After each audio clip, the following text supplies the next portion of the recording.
This week's Town Talk brings Ed Thorne, Pembroke's town administrator, to the set. Welcome, Ed.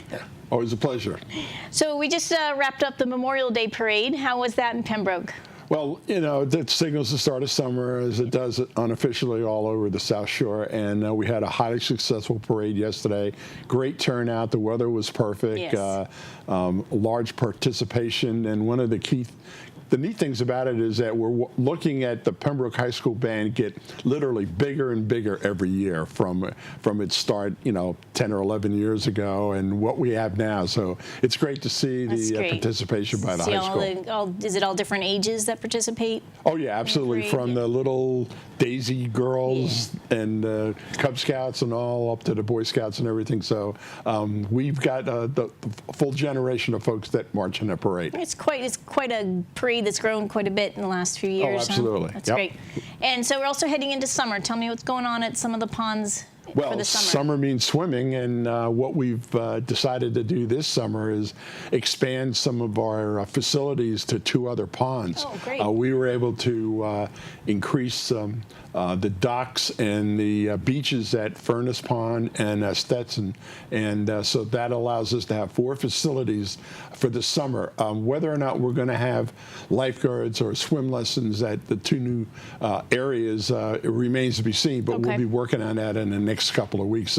But we're looking you'd have forward to to determine that pretty quickly to get people absolutely. to sign up We for that. usually start the programs around the last weekend in June, and that goes through the middle of August. Okay. So that's 2 more ponds, so that'll bring the total of 4 ponds that are going to have services. Right. We have, you know, we've put the new docks in at Little Sandy and Oldham a couple of years ago, and we added Those are working out 2 new. well. They're great. We've done a couple stories about them coming in and putting them in. And they lasted this winter, which was a real problematic situation for us. So, were you worried about them? Well, we weren't sure. You know, we were told that some other communities that have these similar docks, you know, left them in over the winter. Now, you know, whether anybody had a winter like we just had, you know, just recently, that's another thing. But they managed to hold up, so we were real pleased with that. That's great. So hopefully you can keep them in. You don't have to take them in and out every season. Right. That's a big headache that the DPW doesn't have to worry about. Right. And do the 2 new ponds, do those have docks or not yet? They do. They do. We put them in about 2 or 3 weeks ago, and we're looking forward to having the residents in those 2 areas enjoy those facilities as well. And that was feedback that you had heard from residents?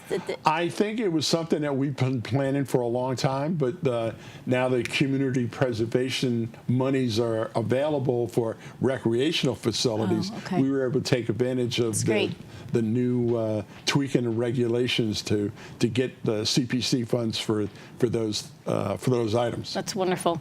Just one last thing. I mean, fiscal year ends the end of June, and do you already start preparations for the fall town meeting? Yeah, what we do in the month of June is kind of tie up loose ends for the fiscal year that's going to end, and then we, with an eye towards the fall town meeting. Now, obviously, we're not as well off as some communities that might be able to take care of $1 million snow and ice deficit. So hopefully we'll get some money from FEMA. You know, we had meetings with those folks, and we've set in the reimbursement, so hopefully we'll get a couple $100,000 back, and that'll offset the $1 million deficit that we have. But we'll be taking care of that in the fall town meeting as well. And hopefully, no one wants to talk about this, but hopefully we don't have such an awful winter next year. Absolutely. And one of the things that we'll be looking at this summer are some long-term projects, and that being especially the paramount in the center of town is the community center. We'll be looking at that. I kiddingly refer to that as my summer school project, and you know, we'll be talking with the Recreation Commission and the superintendent of schools about the future of the facility and how we can partner with the school system to modernize that facility. Great. Well, thank you. As always, great information and lots to look forward to in Pembroke. We're looking forward to a great summer in Pembroke.